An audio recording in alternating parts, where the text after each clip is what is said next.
Kemiskinan, terlepas berapa persen persentasenya, itu menjadi masalah serius.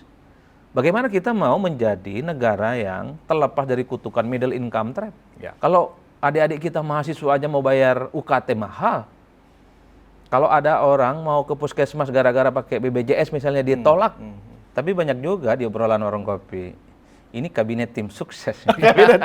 Bisa tidak bahwa ketahanan pangan itu tidak seperti presiden-presiden sebelumnya.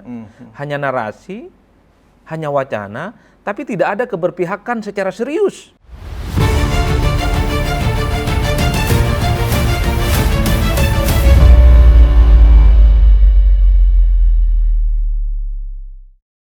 Bismillahirrahmanirrahim. Assalamualaikum warahmatullahi wabarakatuh. Waalaikumsalam warahmatullahi wabarakatuh.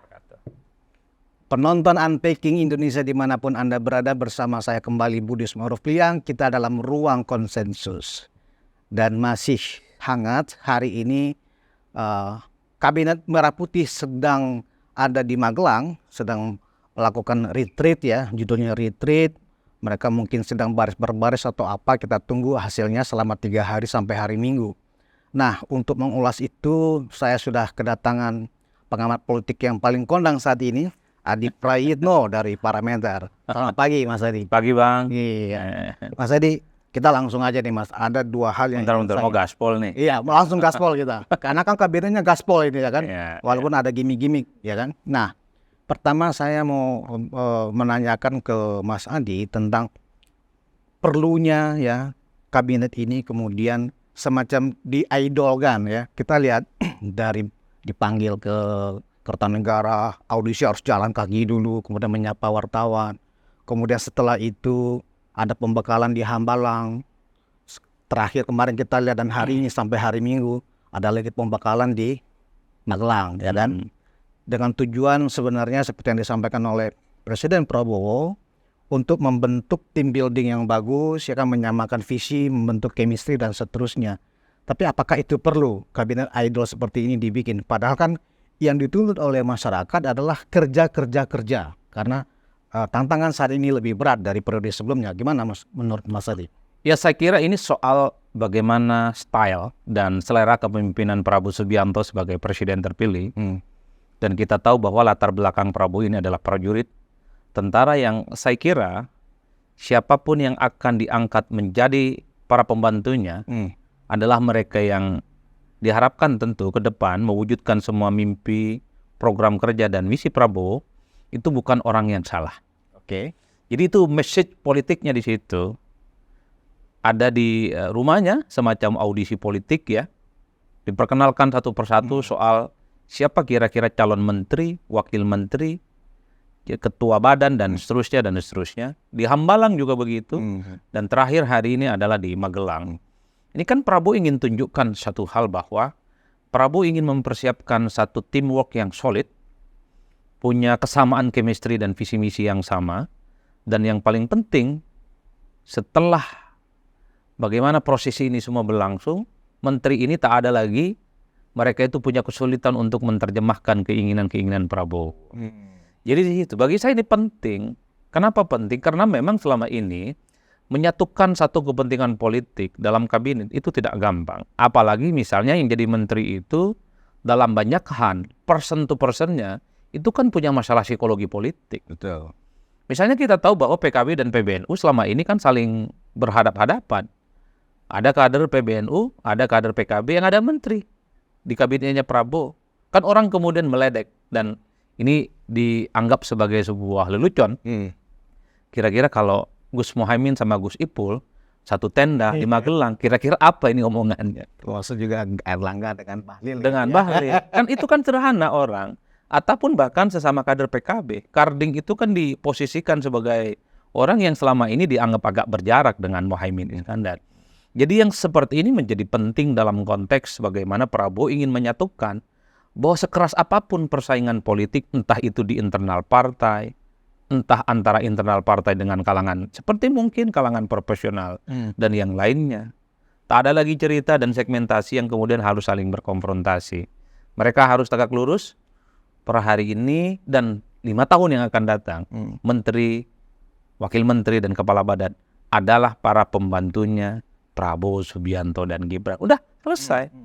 Jadi itu pesan politiknya. Nah yang kedua Bang, Prabowo tentu agak berbeda dengan presiden sebelumnya, terutama dengan Jokowi yang memang yang penting kerja dan hasil. Kalau saya membaca Prabowo secara utuh ya, bukan Prabowo setelah jadi presiden di 2024. Prabowo ini adalah orang yang menurut saya bacaan buku dan pikirannya banyak sekali. Dan bahkan kalau kita mendengar satu persatu pernyataan-pernyataan Prabowo, itu kan sangat bertenaga dan cukup kuat. Ada teks, ada buku, ada karya akademik yang selalu disampaikan secara terbuka. Prabowo kan selalu bicara. Misalnya Prabowo pernah berdiskusi dengan kepala-kepala negara yang lain bagaimana menjadi pemimpin dan negara yang kuat. Juga menjelaskan begitu banyak buku yang dibaca. Artinya apa? Menjadi pemimpin itu harus mampu membangun satu diskursus yang juga mantap. Kalau begini saya melihat dari jauh, Prabowo ini kan ya hampir sama dengan Soekarno. Orasinya bagus, intonasi dan diksinya cukup kuat, dan yang paling penting wacana dan diskursusnya juga kuat dan solid, yaitu Prabowo Subianto. Bahkan kalau kita lihat, wah, koleksi bukunya itu luar biasa sekali. Bahkan kalau kita lihat juga Bang, ketika di Hambalang waktu retreat 2 hari, menurut saya kalau kita baca tema-tema diskusi, anggap aja itu silabus politik, itu kelas berat, itu kelas doktoral. Apalagi tutorial yang menyampaikan itu adalah orang-orang yang expert di bidangnya masing-masing. Kalau tidak salah itu berbahasa Inggris. Itu jelas Prabowo. Jadi bagi Prabowo itu seorang pemimpin bukan hanya bisa bekerja, bahwa bisa bekerja iya, tapi dia juga harus fasih menyampaikan sesuatu dengan indah dan bagus. Itulah pemimpin yang sesungguhnya. Soekarno, kenapa ini disegani di dunia internasional? Intonasi dan gaya bicaranya disukai. Dan yang paling penting, menguasai banyak bahasa. Nah itu yang saya melihat bahwa Prabowo ini bukan hanya bagaimana Indonesia ke depan semakin mantap dan hebat, tapi di kancah internasional, Indonesia tak lagi dipandang sebelah mata. Indonesia tak lagi dianggap sebagai inferior, tapi juga harus equal dan bahkan kalau bisa melampaui itu semua. Harus kita akui Bang, 10 tahun belakangan ini, kita ini memang lebih banyak jago kandang, jarang berbicara di forum-forum internasional.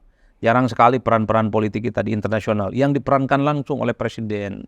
Nah Prabowo agak sedikit berbeda, bahwa persoalan global hari ini, Indonesia tidak boleh berpangku tangan. Indonesia harus menjadi bagian di dalamnya.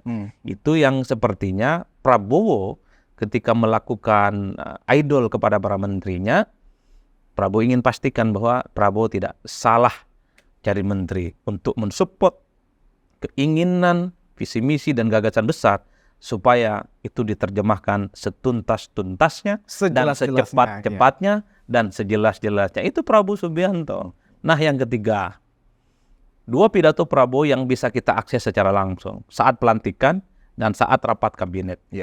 Itu menurut saya kata-katanya sangat kuat dan bertenaga. Prabowo mengatakan, janganlah kita itu terlampau terlena dengan angka-angka statistik. Jangan terlena dan merasa berbangga diri karena Indonesia itu masuk G20 atau disebut juga sebagai negara masuk kategori 16 besar dengan pertumbuhan ekonomi yang relatif diperhitungkan.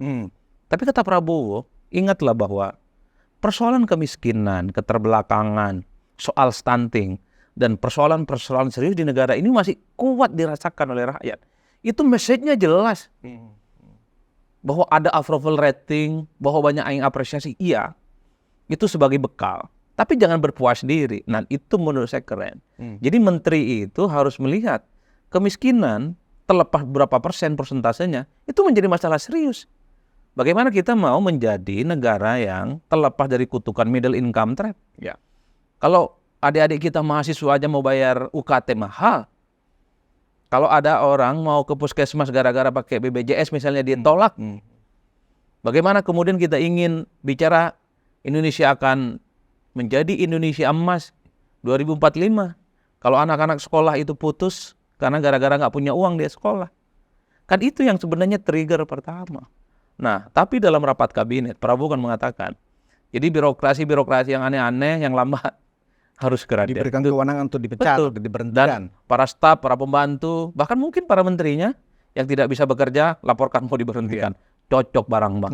Nah, Ini yang menurut saya setelah dari Magelang tentu publik berharap para menteri, wakil menteri, kepala-kepala badan nggak ada lagi cerita cari-cari alasan tidak bisa bekerja karena inilah, karena itu, udahlah. Ini tunjukkan sekarang bahwa Anda itu adalah kabinet idol yang tidak salah pilih. Oleh karena itu tentu dalam kurun beberapa waktu ke depan, minimal dalam 100 hari pertama, orang ingin melihat kira-kira apa akselerasi kinerjanya yang bisa dipertanggungjawabkan. Di berbagai kesempatan saya selalu mengatakan bahwa kalau bisa dan bahkan wajib, menteri, wakil menteri, kepala badan, ini pamer apa yang mereka lakukan setiap hari, setiap saat di medsos pribadi, dan kemudian di media-media yang menjadi kanal untuk memberitakan apa yang dilakukan oleh menteri. Kan kita nggak punya akses selama ini, Bang, tertutup. Di satu kementerian misalnya Kementerian Pendidikan, tunjukkan dalam setahun ini ada berapa puluh program dan apa yang sudah dieksekusi, biar kita tahu. Selama ini hanya klaim menteri ini kinerjanya bagus, approval ratingnya sampai sidratul muntaha, tapi kita nggak tahu apa yang dilakukan. Selama ini kan orang menganggap kinerja terhadap bidang ekonomi bagus 70%. Tapi kalau masih banyak orang susah, orang cari makan repot, susah kita percaya dengan tingkat kepuasan itu. Jadi tunjukkan ke depan apa progress report kinerja Anda kepada rakyat. Bahwa progress reportnya kinerja kepada Presiden Prabowo atau Gibran, ya itu kewajiban politik. Tapi kepada rakyat, biar kita preteli satu persatu. Jadi penggemblengan di Magelang ini menurut Mas Adi sebenarnya sangat signifikan untuk mendongkrak, memacu daya juang mereka dalam bekerja. Betul, menjadi penting menurut saya menyamakan persepsi, keinginan, dan tentu menyamakan ritme dalam kurun beberapa waktu, setahun, 2 tahun, ada program-program prioritas yang harus dijalankan oleh menteri. Menteri Agama misalnya dalam setahun apa yang selesai, misalnya soal kerukunan antar umat beragama, orang yang mau bikin tempat ibadah yang selama ini sulit, tiba-tiba nggak sulit lagi, kan keren banget. Jadi ada semacam timeline yang dibuat. Kemudian menteri misalnya Digdas, menengah dan dasar, misalnya orang udah teriak sekarang, jangan lagi tuh kurikulum merdeka, nggak jelas, membebani, bikin amburadul. Targetnya berapa? 6 bulan dan setahun. Jadi timeline semacam ini yang perlu kita ketahui supaya tidak terlampau banyak hal-hal yang sifatnya indah kita konsumsi. Kalau kita lihat satu persatu omongan menteri, wakil menteri, kepala badan ini kan keren-keren Bang. Template-nya banyak sudah. Orang nggak taunya Anda bisa kerja apa dalam 6 bulan, dalam kurun waktu setahun setengah, dan sampai 5 tahun yang akan datang. Ya, Mas Adi, di dalam kabinet ini memang kabinet gendut atau apapun istilahnya ya, 109 menteri, wakil menteri, dan kepala badan. Dan itu memang menembus rekor ya. Belum pernah kita sepanjang merdeka punya kabinet sebanyak ini. Bahkan mengalahkan di era kabinet Dwi Korah, kabinet 100 menteri. Ini lebih dari 100 menteri. Nah, masalahnya adalah memang kita sistem presidensial. Kalau kemudian sistem komando yang ingin diharapkan sebenarnya tanpa perlu ada pembekalan ini kan sebenarnya seorang presiden itu punya powerful untuk memastikan menterinya bekerja sesuai dengan target yang sudah ditetapkan. Nah, apakah ini memang sekedar untuk membuat pembeda aja dilakukanlah semacam retreat seperti ini ya kan? Padahal kan persoalan dengan dipecahnya beberapa kementerian ya kan? Itu kan menimbulkan juga persoalan-persoalan yang mereka nggak bisa langsung bekerja ya toh. Misalnya bahkan ada beberapa kementerian yang sampai sekarang kantornya pun masih dicari-cari. Penentuan stafnya, dirjennya dan segala macam kan juga masih dalam proses penyusunan. Nah, bukankah itu terlebih dahulu yang diprioritaskan oleh Presiden Prabowo dibanding hanya retreat yang terlalu banyak ini? Karena beberapa komentar dari masyarakat di sosial media kita melihat, bagi yang pesimis melihat hal ini, harusnya kan nggak perlu seperti itu ketika harapan masyarakat sudah bagus kepada presiden, tapi tiba-tiba kemudian ditarik lagi dengan hiburan-hiburan seperti ini kepada masyarakat gitu kan. Ya sebenarnya banyak juga yang berdiskusi bahwa ini kabinet gemuk, kabinet gemoy. Tapi banyak juga di obrolan warung kopi, ini kabinet tim sukses. Tim sukses 2029. 2024. Tim sukses yang kemarin punya kontribusi penting. Kabinet untuk tim sukses 2029. Iya, karena yang kita lihat satu persatu yang jadi menteri, wakil menteri, kepala badan dan seterusnya, mostly dari mereka adalah orang yang teridentifikasi ya, punya kontribusi penting terkait dengan pemenangan Prabowo dan Gibran. Itu nggak bisa dibantah dan nggak ada yang salah. Bahkan wajib hukumnya mereka yang berkeringat ikut memenangkan jadi menteri dan jadi pembantu. Itu wajib, Bang. Kalau bisa minta lebih. Justru yang aneh itu kalau yang kalah minta juga. Itu agak aneh. Kalah rewel minta pula. Minta iya, pakai narasi-narasi kebangsaan udah NKRI lah, Persatu, udahlah, bilang aja mau jadi menteri. Nggak perlu bikin narasi-narasi yang sepertinya ingin kelihatan negarawan gitu. Nah, bagi saya memang begini ya. Kalau kita melihat opportunity-nya, memang ketika ada pemecahan sejumlah kementerian ya, misalnya yang selama ini cukup overlapping ya, kebudayaan, kemudian pendidikan tinggi, dasar dan menengah, itu kan dipecah jadi 3. Jadi ini sebenarnya untuk fokus dan spesifikasi bekerja sebenarnya. Satu menteri ngurus 3 fokus itu selama ini kan agak sedikit jomplang dan jumping ya. Kenapa Menteri Nadiem itu dikritik ya, karena memang portofolio dan stylenya tidak di situ. Tentu bagi saya harapan terbesarnya, karena ini kan eksperimen. Sejak awal saya bilang ini soal bagaimana style seorang presiden. Tentu Prabowo itu ingin melihat bahwa menteri itu fokus pada satu bidang kinerja. Ya udah, kebudayaan, nggak perlu lagi ngurus pendidikan, nggak perlu lagi ngurus ristek, tidak perlu lagi ngurus penelitian. Hal-hal yang selama ini itu dilakukan oleh satu menteri. Prabowo ingin bilang, kalau kebudayaan udah fokus aja, apa kira-kira kebudayaan yang bisa menjadi insentif dan kebanggaan? Udahlah, untuk pendidikan kelas menengah dan dasar, apa kira-kira yang kemudian bisa jadi kebanggaan? Saya berharap, Bang, untuk TK sampai SMA itu pendidikannya gratis sudah. Jadi anggaran pendidikan kalau bisa jangan 20% lagi, 35 sampai 40% sangat rasional. Jadi yang disebut dengan pembangunan SDM itu bukan karena secara fisikly mereka kuat dengan makan yang bergizi, tidak. Tapi harus dijamin bahwa pendidikan anak-anak kita minimal lulus SMA itu tamat dengan tanpa ada persoalan-persoalan finansial dan keuangan. Bukankah pendidikan itu investasi jangka panjang? Bagaimana kita mau bangun SDM yang kuat, fisiknya kuat, kalau sekolah SMA aja nggak lulus, SD aja nggak lulus, SMA aja nggak lulus. Jadi keberpihakan kita kepada anggaran pendidikan sepertinya harus mulai difikirkan. Selama ini kan kita udah senang dengan anggaran pendidikan 20%. Kalau bisa 30%, Bang. Kan banyak sekolah yang nggak gratis. Sekarang gratiskan sekolah-sekolah, termasuk sekolah yang mahal-mahal, kalau bisa gratiskan itu. Kalau perlu sampai perguruan tinggi kan? Kalau bisa ke perguruan tinggi, karena SDM itu tentu bukan hanya soal secara fisikly dia kuat, gagah, tahan banting, bukan hanya itu. Tapi soal bagaimana dia punya kesempatan yang sama untuk mengakses pendidikan. Jadi itu yang saya kira Prabowo itu punya selera bagaimana seorang menteri hanya fokus pada bidang-bidang tertentu, meski pada saat yang bersamaan, karena begitu banyak orang-orang yang masuk di dalam ya. Seringkali ada sesuatu yang dikhawatirkan ini overlap, ada staf sus, utusan khusus, itu kan kinerja atau pekerjaan mereka yang sebenarnya juga dikerjakan oleh menteri-menteri yang lain yang bidangnya terkait. Tapi sudahlah, saya selalu mengatakan di tempat ini, sekarang tak ada gunanya menangisi susu yang sudah tumpah. Kabinet sudah besar, sudah dilantik, pesta sudah selesai, semua sudah mendapatkan SK sebagai pembantu Prabowo di 5 tahun yang akan datang. Nah, saat ini adalah pertaruhannya apa yang bisa dilakukan oleh para pembantu Prabowo mengakselerasi dengan cepat kinerja, visi misi dan programnya. Saya kira modalnya sudah cukup luar biasa. Dan saya selalu mengatakan kabinet Prabowo ini adalah satu-satunya kabinet yang sangat powerful, yang mestinya untuk 5 tahun yang akan datang tak ada lagi orang miskin, tak ada lagi orang susah, tak ada lagi pengangguran, tak ada lagi stunting, tak ada lagi keluhan-keluhan kebangsaan kita. Prabowo itu sangat powerful posisinya sebagai presiden dengan dukungan politik luar biasa. Per hari ini tak ada satupun partai yang mau jadi oposisi. Saking kuatnya ya. Karena saking powerfulnya. PDIP, PKS, Nasdem, terlepas ada kesepakatan politik yang lain di DPR misalnya. 3 partai ini komitmen sejak awal mendukung penuh Prabowo Subianto untuk 5 tahun yang akan datang. Itu kan kekuatan politik. Beda dengan Jokowi 2014.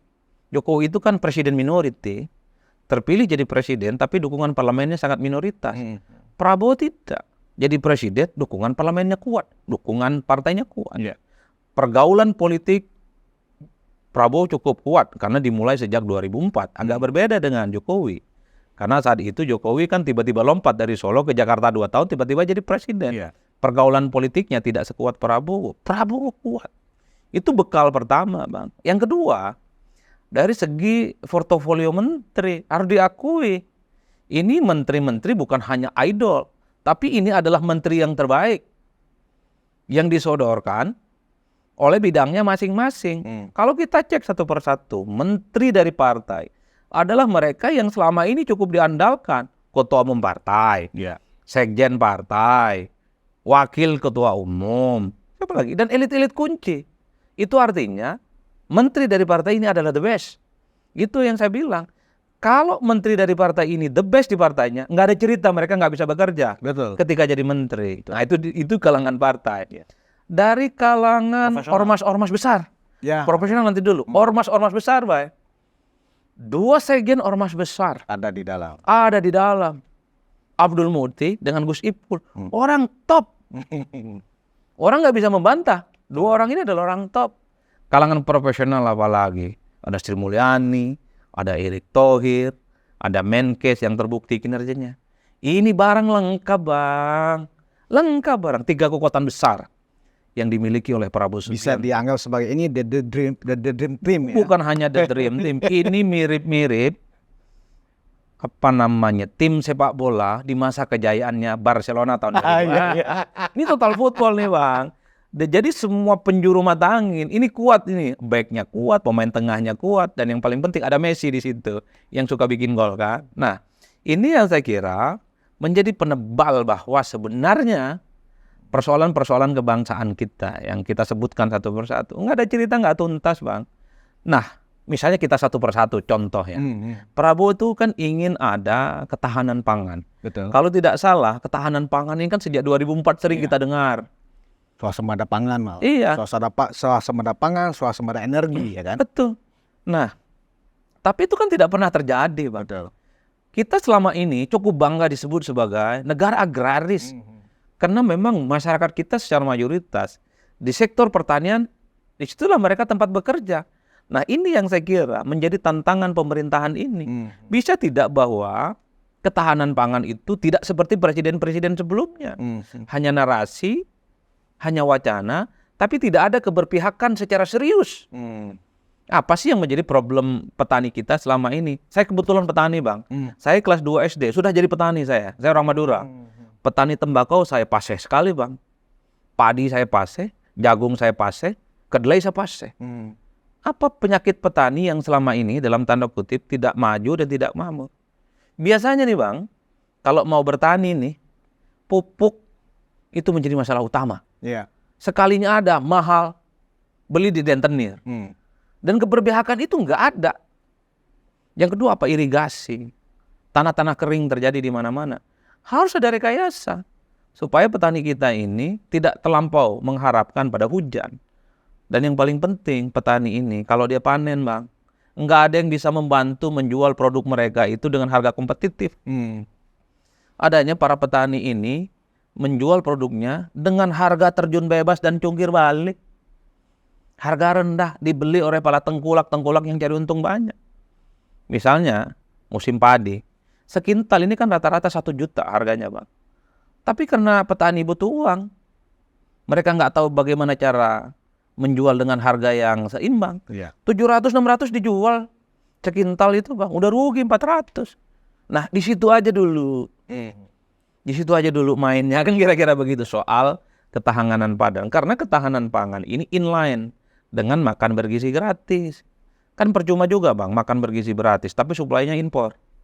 Jadi kita nggak mandiri, tapi terus tergantung. Berarti termasuk soal kemandirian energi. Kan energi fosil kita diprediksi 20-30 tahun yang akan datang habis.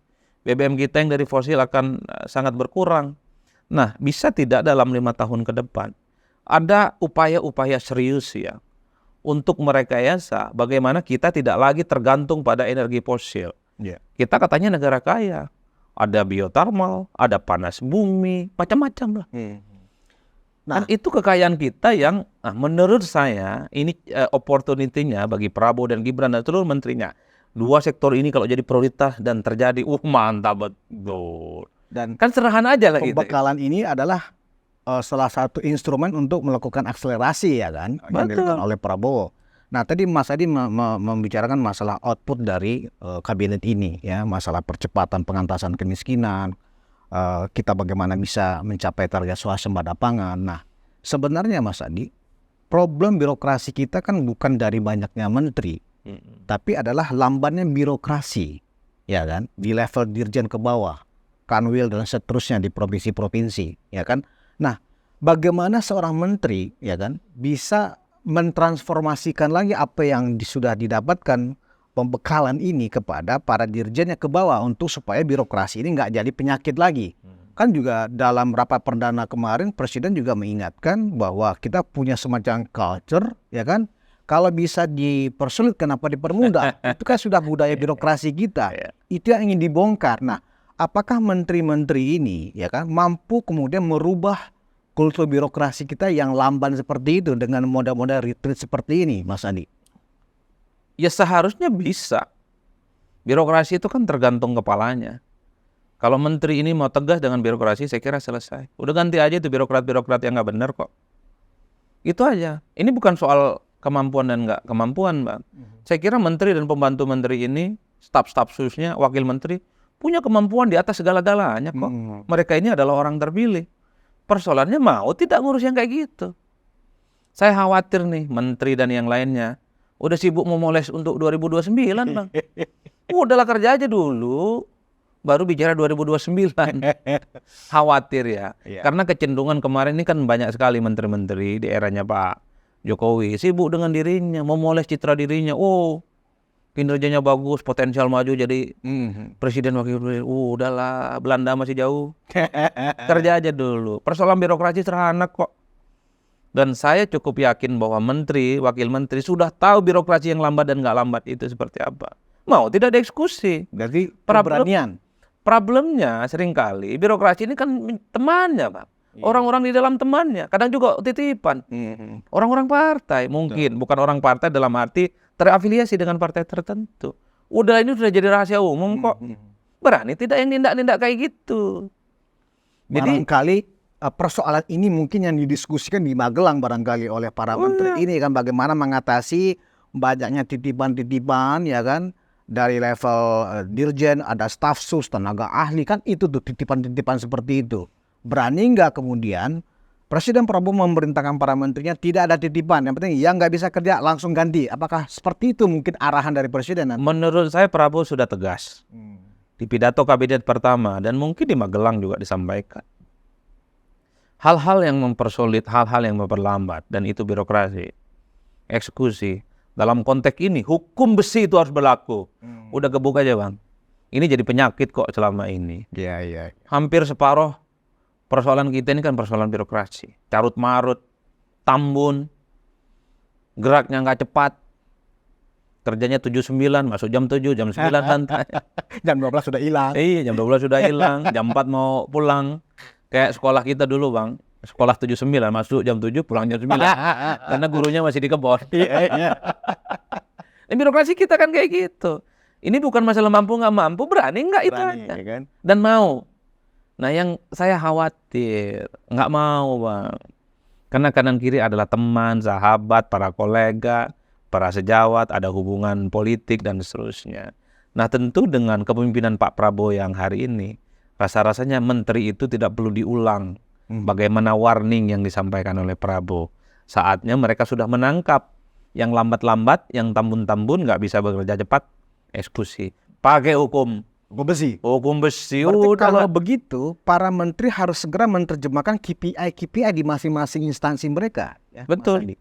Nah contoh, Bang. Abang kalau punya keluhan apapun terkait dengan hidup kita, bisa dicek.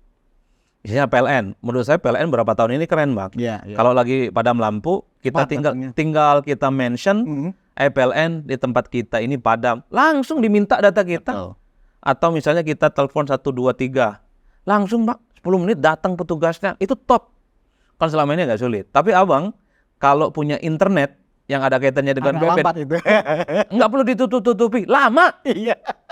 Yang kayak gitu-gitu sih. Pengalaman kita sama juga ternyata. Apalagi waktu COVID, internet kita kan seakan-akan ya, ini dimonopoli oleh internetnya BUMN. Itu nggak karu-karuan ribetnya. Yang kayak gitu-gitu aja dulu, kecil-kecil, amankan, bereskan. Semua pelayanan apapun yang selama ini bikin sulit, bikin jelimet, itu eksekusi dengan mudah. Udah kalau itu bertahap dilakukan, baru kita bicara tentang Indonesia Emas.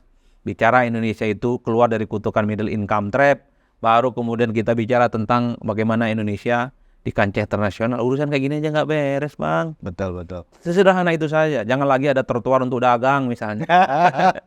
Berarti para dirjen, deputi, kepala biro, direktur di kementerian ya harus kemudian siap-siap dengan sebuah kultur baru nih di era Iya. kabinet merah putih ini, Mas Adi ya. Kalau saya jadi menteri, wakil menterinya Prabowo atau kepala badan, Prabowo itu nggak perlu ngomong 2 kali, Bang. Langsung gaspol, terjemahkan, gampang ini.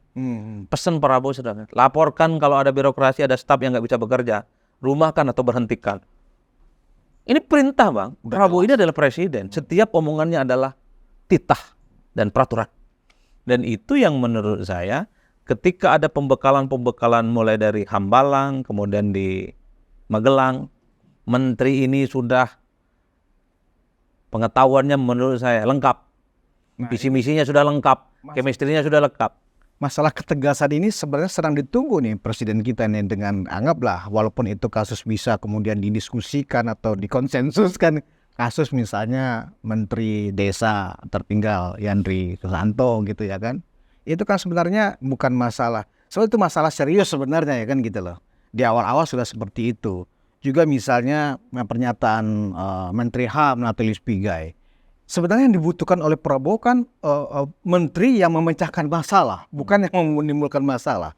Nah, Pigai dalam sambutannya pada serah terima di kementeriannya, saya butuh anggaran 20 triliun. Harusnya kan dia rasional, nggak mungkin dong anggaran sebesar itu untuk kementerian dia. Yang menurutnya 60 miliar itu bukan anggaran, saya tidak bisa bekerja apa-apa. Nah, ketegasan seperti apa sebenarnya ketika menghadapi real nyata seperti ini, Mas Adi? Apakah mereka langsung diganti misalnya atau ditegur keras? Saya termasuk yang 100% hakul yakin Prabowo itu adalah presiden yang tegas ya. Tidak berkompromi dengan sedikit apapun kesalahan yang dibuat oleh menterinya. Jadi kalau ada menteri yang bikin kisru, bikin kegaduhan, ya minimal ada punishment-nya. Entah diperingati, entah ditegur, dan seterusnya. Karena saya khawatir menteri-menteri ini yang saat ini jadi menteri dan wakil menteri, ada yang merasa dekat dengan Prabowo. Jadi kalaupun toh mereka ini salah, nggak mungkin ditegur, nggak mungkin diperingati, dan nggak mungkin di-reshuffle. Saya khawatir perasaan itu. Karena mungkin mereka ada keyakinan punya investasi terkait dengan kemenangan Pilpres di 2024 kemarin, Bang.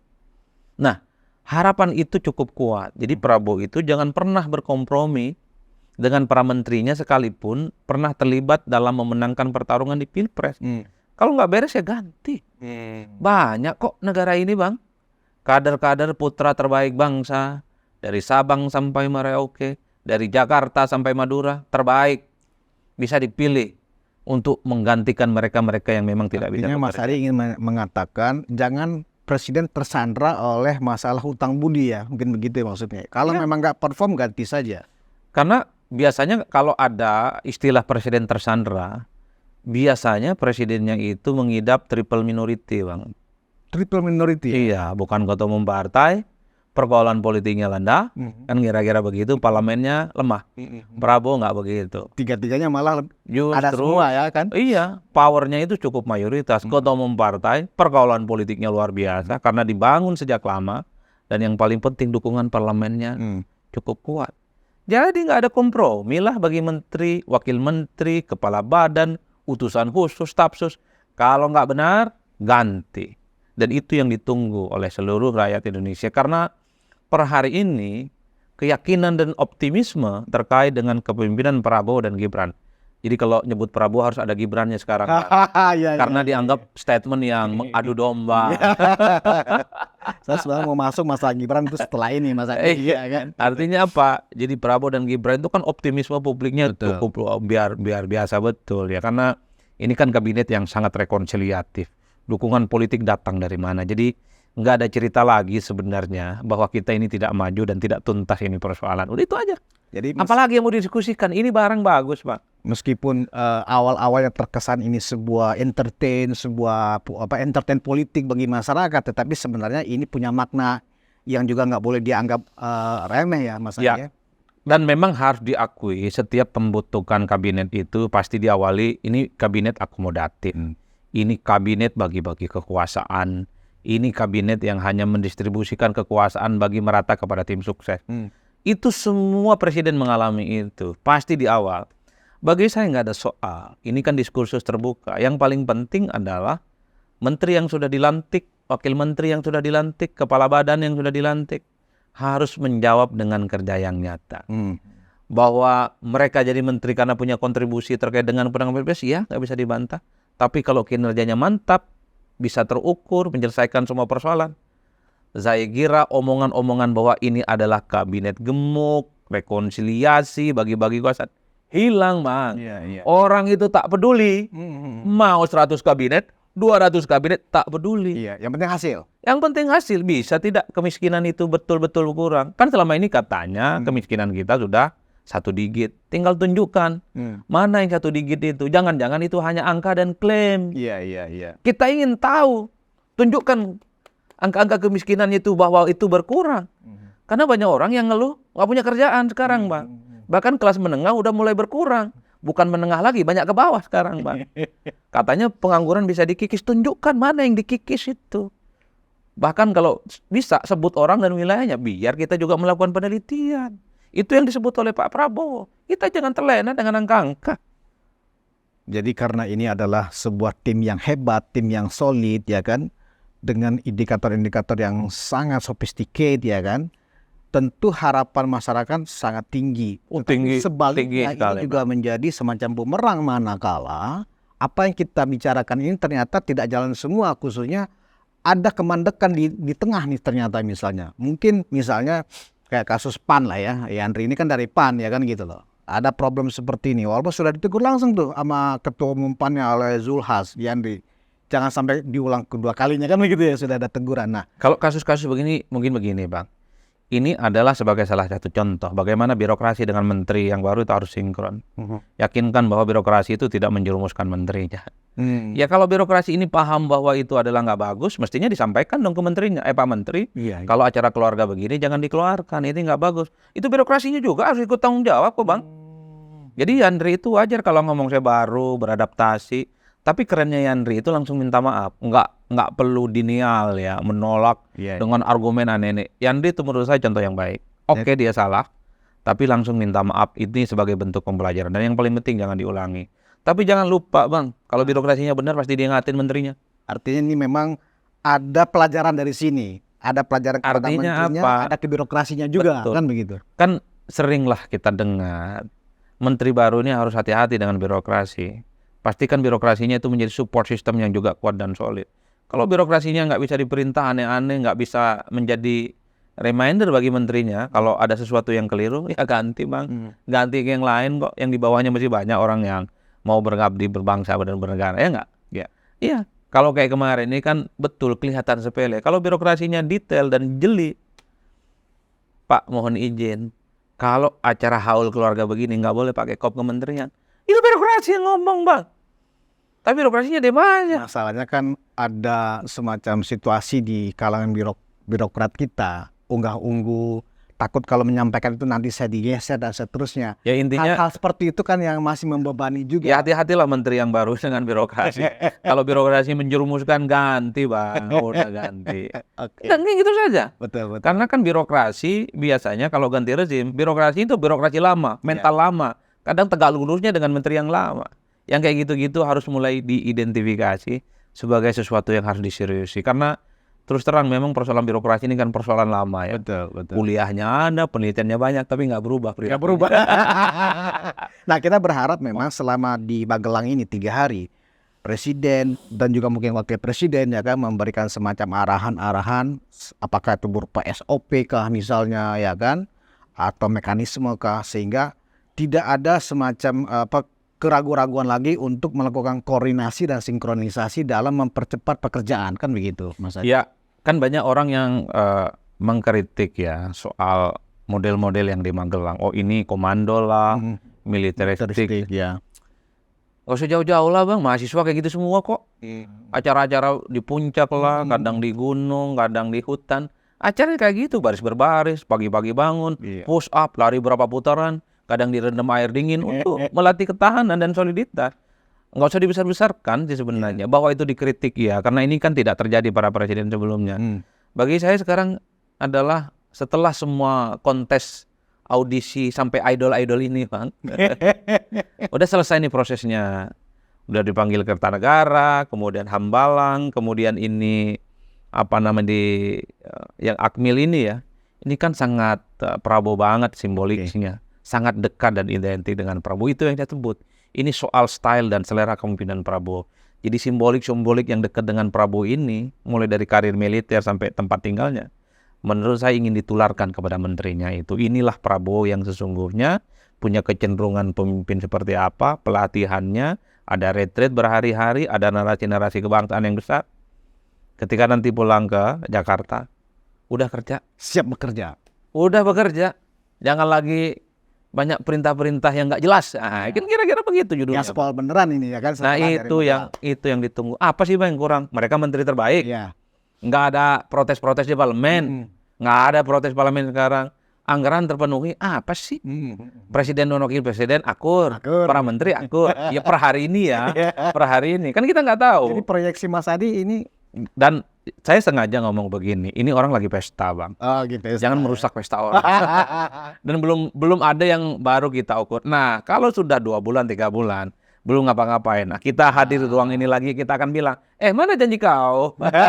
Kita tagih lagi bang. Jadi Mas Adi kayaknya sangat positif sekali melihat kabinet merah putih ini. Sangat positif. Maka nggak ada reshuffle nih kayaknya ya? Ya tentu sangat positif karena tak ada gejolak. Nggak ada gejolak. Karena tidak ada instabilitas. Dukungan politik kuat dan penuh. Meski harus kita akui, mayoritas kabinet saat ini adalah kabinet lama yang dalam banyak hal sudah bisa kita tracking kinerjanya yang tidak terlampau memuaskan. Ya sudahlah, kita tak perlu lagi menangisi susu yang sudah tumpah. Menteri-menteri lama yang kinerjanya dianggap tidak oke, tidak maksimal, tunjukkan di bawah presiden yang baru, wakil presiden yang baru, Pak Menteri, Wakil Menteri, Kepala Badan, Anda itu menaikkan oktav kinerjanya di atas rata-rata. Kan ada teori kata itu bang, teori kata yang tinggal di satu tempat. Kalau airnya dingin, dia cenderung bertelur dan beranak pinak bang. Tapi kalau kata itu dipindahkan, ya di tempat yang panas, di tempat penggorengan, lompat-lompat terus. Nah, di zaman Pak Prabowo berharap para kata-kata yang selama ini merasa berada di zona nyaman, ini adalah pemimpin baru, gaspol, tegas, dan nggak ada lagi kompromi dengan lambat-lambat itu. Nah, dia nggak bang. Pasti didukung oleh parlemen. Itu kan teori kepemimpinan, teori katak itu bang. Anggota dan ketua-ketua mereka kan ada di kabinet gitu ya. Termasuk kita bang. Ya. Kalau terlampau banyak sering di ruangan AC memang. Jadi malas ya kan? Bukan hanya malas bang. Apa namanya? Kaum sarungan gitu. Oke Mas Adi. Artinya gini. Udahan ya. Udah lama sekali nih. Satu lagi. Sekitar 10 menit lagi lah. Okay. Saya ingin mencermati tentang kiprah Wakil Presiden Gibran Rakabuming Raka yang ternyata menjawab tantangan atau celaan atau keraguan-raguan lah ya sebagian orang. Ternyata setelah dilantik, setelah ada pengumuman pelantikan kabinet, Gibran langsung belusukan. Ya kan? Ini kan sesuatu yang di luar domain wapres kita selama ini, ya kan? Nah, Mas Adi melihat ini sebagai sesuatu yang memang harus dilakukan Gibran, atau memang ini cara Gibran dalam menjawab keraguan publik dan itu memang diizinkan oleh presiden. Gimana Mas Adi? Ya tentu secara politik kita berharap wakil presiden itu bukan hanya vote getter, bukan hanya sebatas pelengkap penderita, bukan hanya sebatas ban serep. Jadi apa yang dilakukan oleh Gibran sebenarnya positif ya. Pertama bukan hanya sebatas untuk membungkam para pengkritiknya, tapi memang dalam pemilu itu yang dipilih presiden dan wakil presiden. Bukan hanya presiden. Di TPS dan kotak suara itu ada gambar 2, Pak. Prabowo dan Gibran. Jadi secara moral politik, tanpa diperintah sekalipun mestinya, wakil presiden juga melakukan kerja-kerja yang sama dengan kerja-kerja presiden. Meski dalam undang-undang disebutkan bahwa dalam menjalankan tugas dan kewenangannya, presiden itu dibantu oleh wakil presiden. Itu regulasi. Tapi ya wakil presiden juga punya kewenangan untuk melakukan apapun. Jadi apa yang dilakukan oleh Gibran menurut saya positif. Dalam konteks kewajibannya sebagai wakil presiden. Ya tentu secara politik harus kita akui, ini sebagai salah satu bentuk bagaimana Gibran kan membungkam para pengkritik dan para pembulinya. Dianggap tidak bisa bekerja, ini anak emasnya presiden selama ini, presiden yang terdahulu. Ternyata sehari 2 hari Gibran langsung gaspol juga tuh, belusukan, kemudian meninjau makan gizi gratis dan terusnya. Itu penting sebagai sebuah show politik, sebagai bentuk bahwa Gibran pun juga akan bekerja secara maksimal dan tuntas. Tapi sekali lagi, ini harus dikoordinasikan dengan baik ya, supaya tak ada lagi kesan-kesan. Ini media kan sudah mulai nanya, ini potensial matahari kembar nggak Bang Adi? Kan. Bagi saya mau matahari kembar mau matahari 3, macam-macam. Yang penting negara ini selesai urusannya. Dan secara politik memang kerjaan wakil presiden dikoordinasikan dan bahkan atas perintah dari presiden terpilih. Itu garis koordinasi dan komandonya dan wajib. Tapi secara prinsip harus melampaui ini semua. Jadi Gibran sebagai wakil presiden juga harus engage dan terlibat dalam persoalan-persoalan visi-visi besar presiden, Bang. Apa yang bisa dilakukan oleh Mas Gibran untuk mengurangi kemiskinan, pengangguran, ketahanan pangan, ketahanan energi? Apa yang bisa dilakukan? Kalau yang sifatnya seremonial, meninjau MRT, ini MRT kan sudah mau beres Bang ya. Kan dana ada, engineer-nya ada, ini kan sudah mau selesai. Nah sekarang yang perlu disupport juga adalah makan gizi gratis. Bagaimana skenarionya? Bagaimana misalnya untuk 5 tahun yang akan datang, atau nggak usah 5 tahun deh. Dalam setahun ini soal kebutuhan makan bergizi gratis itu terpenuhi, telurnya terpenuhi, dagingnya terpenuhi, berasnya terpenuhi, orang-orangnya ada, dapurnya ada. Kan itu yang perlu dipikirkan Bang. Apa yang bisa dilakukan yang menjadi prioritas. Karena yang diharapkan di bawah kepemimpinan Prabowo dan Gibran ini ada sesuatu yang ditinggalkan Bang. Kalau infrastruktur sudahlah Bang, udah mantap dan mapan ini. Dilihat dari track record Gibran saat menjadi wali kota Solo lebih kurang 3 tahun Mas Adik, apakah kiprah Gibran yang kemudian bisa mengambil sebagian tugas yang mestinya bisa Bang, mestinya bisa. Apakah ini memberikan harapan juga kepada kita? Mestinya bisa ya, mestinya bisa. Karena posisi wakil presiden kan juga kuat ya, disupport oleh begitu banyak kekuatan, disupport juga oleh begitu banyak staf-staf, disupport juga oleh kekuatan APBN tentu saja. Tinggal ini mensinkronkan dengan presiden terpilih. Jangan sampai ada overlapping, apalagi ada kesan istilah-istilah matahari kembar itu muncul lagi. Karena ini akan mengganggu. Meski publik taunya ya presiden dan wakil presiden nggak ada persoalan apapun. Di samping memang ada tuduhan belusukan-belusukan itu lebih banyak kepada unsur pencitraannya.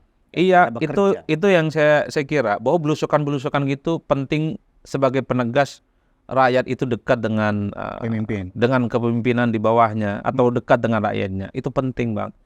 Tapi kan kita nggak di situ lagi bicaranya. Jadi belusukan itu bukan hanya soal bagaimana membangun image dia merakyat dan dekat dengan masyarakat. Bukan lagi di situ ceritanya. Nah kan kita punya program prioritas Bang, makan bergizi gratis. Apa yang bisa diperbuat oleh wakil presiden untuk membantu presiden terpilih? Kita ingin ada ketahanan energi, ketahanan pangan. Apa yang bisa dibantu oleh presiden? Wakil presiden maksudnya dalam konteks ini. Kalau belusukan infrastruktur ini ya mostly lah hampir selesai lah Bang. Ini tinggal di ujung dan tinggal peresmian. Bagaimana tentang narasi yang dilihatkan oleh Gibran ini kayaknya miskin narasi, hanya sekedar. Nah itu tantangan yang kedua. Harus kita akui bahwa kalau kita melihat portofolio presiden dan wakil presiden di negara ini kan perpaduan yang utuh, baik presiden dan wakil presiden. Diskursus, wacana dan narasi-narasinya kuat Bang. Jadi memang harus kelihatan sebagai negarawan. Harus diakui dalam segi diskursus ini kan kebanting habis dengan Prabowo. Prabowo itu wacananya kuat sekali Bang. Saya kira kuat sekali. Apalagi sekarang banyak orang mengamplifikasi bahwa Mas Gibran ini nggak suka baca buku. Iya. Itu harus mulai dihilangkan. Mas Gibran dalam setiap kesempatannya harus mencerminkan sebagai negarawan di mana narasi dan diskursus dan semua diskursus ekonomi, politik dan hukum itu harus mantap dan kuat. Dan harus sering hadir di forum-forum besar, hadir di forum-forum internasional sebagai penegas bahwa selama ini Mas Gibran yang selalu dipersepsikan sebagai orang yang belum siap jadi wakil presiden, itu bisa dijawab. Hanya kinerja dengan narasi yang kuat dan pembuktian itulah yang kemudian akan menjadi pembungkam betapa keraguan-keraguan terhadap Mas Gibran itu karena kan bisa diatasi. Masyarakat kan juga butuh pemikiran-pemikiran yang genuine dari seorang wakil presiden, apalagi dia sebagai orang muda ya kan. Artinya begini, ini kan juga menjadi semacam motivasi buat Gen Z ya, yang merasa terwakili oleh wakil presidennya yang ternyata nggak kaleng-kaleng kan gitu. Kalau saya melihat Gibran ini punya segala-galanya untuk menjawab keraguan itu. Wakil presiden terpilih, mantan anak Presiden Jokowi, itu modal yang besar. Mantan wali kota Solo, sekolahnya di luar negeri, tidak salah di Singapura dan Australia. Modal yang besar, Pak. Iya. Dan memang publik sudah mulai membanding-bandingkan wakil presiden yang saat ini dengan wakil-wakil presiden sebelumnya yang dinilai punya portofolio organisasi dan politik panjang. Harus diakui. Kiai Ma'ruf Amin itu profesor, Rais Am PBNU, ketua MUI, punya pesantren. Ceramah-ceramahnya bagus, kitabnya bagus, bahasa Arabnya juga bagus. Orang melihat itu sebagai sebuah kapasitas dan kompetensi diri. Iya. Kan orang melihat, oh iya ini wakil presidennya. Bandingkan juga dengan Pak JK yang punya slogan lebih cepat lebih baik.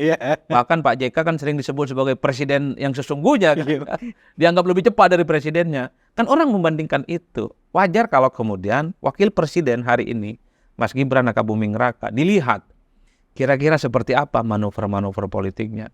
JK, baik Kiai Ma'ruf Amin, itu kan spontanitasnya kuat. Ketika di doorstop oleh media, diundang di forum-forum besar, entah itu di kampus, entah itu di university, di sekolah-sekolah top, ngomongnya agak enak dan nah Gibran sebenarnya ingin dilihat itu sama orang. Bukan sesuatu yang semua dipersiapkan, kelihatan indah, tapi sebenarnya tidak terlampau kuat. Nah, saya meyakini Gibran punya kemampuan itu dan ini adalah saatnya untuk membuktikan segala-galanya. Jadi Mas Gibran, time is yours. Ya, Gibran dalam setiap kunjungannya ya juga jangan hanya sekedar meninjau, bicara, tapi juga harus memberikan semacam pembekalan atau narasi yang bergizi. Bergizi dalam arti ya ternyata wapres kita ini ada isinya kan begitu. Kalau hanya sekedar belusukan ya kan, hai sana sini, rasanya publik hanya melihat ini sebagai pencitraan. Masyarakat sebenarnya pada level tertentu sudah bosan dengan belusukan-belusukan kalau tidak melahirkan apapun. Infrastruktur sudah dibangun, tapi kan orang bertanya, apa insentif dan faedahnya secara ekonomi bagi masyarakat? Kan nggak terlalu kelihatan. Wajar kalau kemudian infrastruktur itu hanya dianggap memanjakan kelas menengah ke atas. Karena yang bisa yang mengakses infrastruktur, terutama jalan tol, bandara, kemudian apalagi itu, yang terusnya, itu kelas menengah ke atas. Nah infrastruktur yang ke bawah ini dirasakan apa? Terutama infrastruktur di pedesaan, irigasi, embung, itu harus diperbanyak. Supaya ini menjadi support system untuk ketahanan pangan kita. Itu yang penting. Jadi kalau hanya sekedar belusukan ketemu tapi tidak melahirkan apapun, itu tidak terlampau disukai. Masyarakat kita sudah jenuh menjadi masyarakat yang susah. Jenuh menjadi masyarakat yang terbelakang. Taunya presiden, wakil presiden, menteri, wakil menteri, kepala badan, utusan khusus, staf khusus, kan banyak istilah nih Bang. Udah. Kita percaya semua bahwa ini adalah tim yang solid dan kuat. Selesaikan semua persoalan-persoalan kebangsaan kita. Udah itu aja. Dan kita tunggu hasilnya. Iya. Nah, mungkin Menkominfo nih yang online juga harus beresin dulu. Karena itu juga merambat ke kampung-kampung kita. Tiba-tiba banyak orang yang ikutan online bahkan gitu. Judi online itu dianggap sebagai jalan keluar dari pengangguran kan begitu. Jadi selesaikan dulu yang kecil-kecil baru bicara yang indah-indah. Karena orang bicara menuju Indonesia Emas 2045. Emang siapa yang emas gitu? Jangan-jangan yang emas di situ aja tapi tidak di sini. Kita kawal Mas Adi Kabinet Merah Putih ini dengan segala plus minusnya yang jelas publik memang berharap besar. Ya, saya pandangannya saya pesimis apa memecah belah nih pandangan saya, Pak? Oh, ini sangat positif justru. Sangat positif, Bang. Optimis ini justru. Intinya jangan mengganggu pesta orang dulu. Jangan mengganggu pesta orang. Penonton Ruang Konsensus Anpegi Indonesia, kita sangat berharap Kabinet Merah Putih yang saat ini sedang digembleng ya kan akan melahirkan kerja-kerja yang sangat dibutuhkan oleh rakyat dan akan menjawab persoalan-persoalan masyarakat secara real. Kita tunggu kinerja mereka mulai pekan depan. Sampai hari Minggu mereka masih berbaris di Magelang ya kan. Semoga apa yang kita harapkan menjadi kenyataan. Terima kasih atas perhatian Anda. Wassalamualaikum warahmatullahi wabarakatuh. Waalaikumsalam warahmatullahi wabarakatuh.